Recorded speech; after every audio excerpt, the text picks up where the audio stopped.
Today we're going to work on the editing portion of our missing pieces assignment.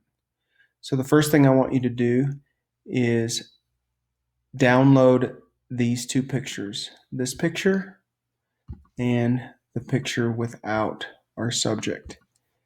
And then you're going to open up your editing software and we're going to start with open. And I want to open up the background one first.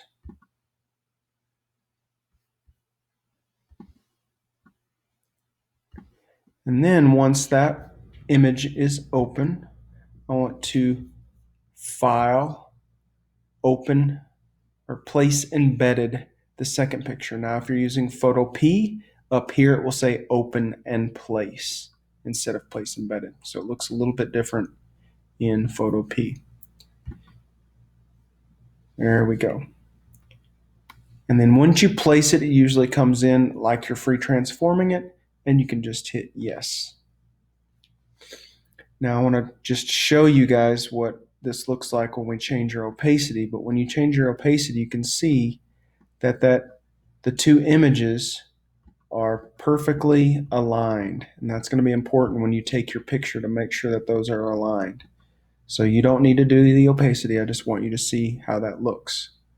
Now, if yours came in, you put them in the wrong order, just make sure you switch them and get the subject on top and the image, the background image on the bottom. Then you're going to add a mask to this top layer, and you're going to grab a polygon lasso tool.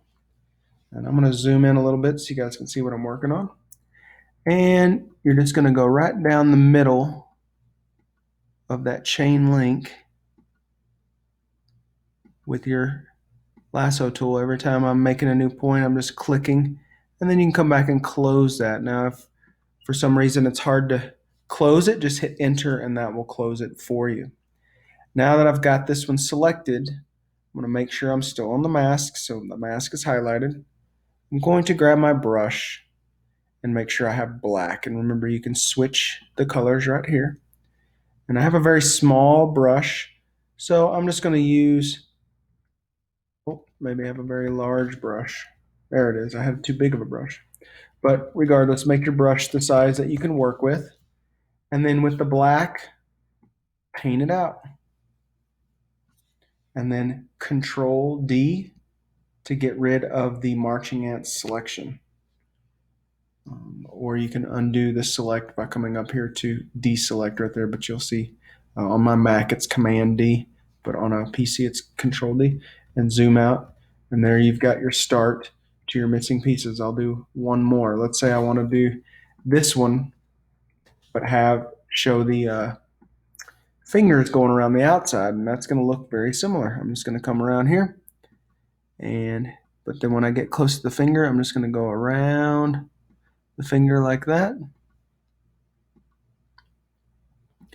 Again, just small clicks, just like that,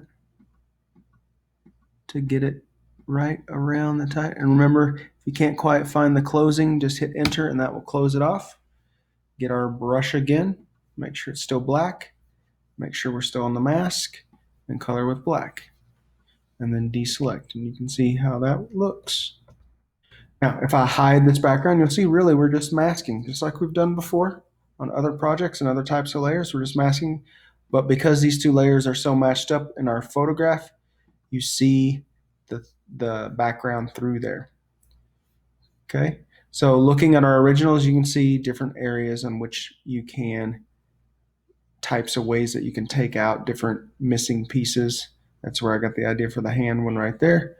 And that is how we are going to do our editing for missing pieces. Some of the big mistakes students make that I see a lot of, students when they're drawing on the mask, they'll be coloring or try to color on the picture, and that'll make it black. So if I come down here and color, or in this case because I have red, you see it colored on the layer. You don't want to do that, so make sure you're on the right layer and make sure you're on the right mask.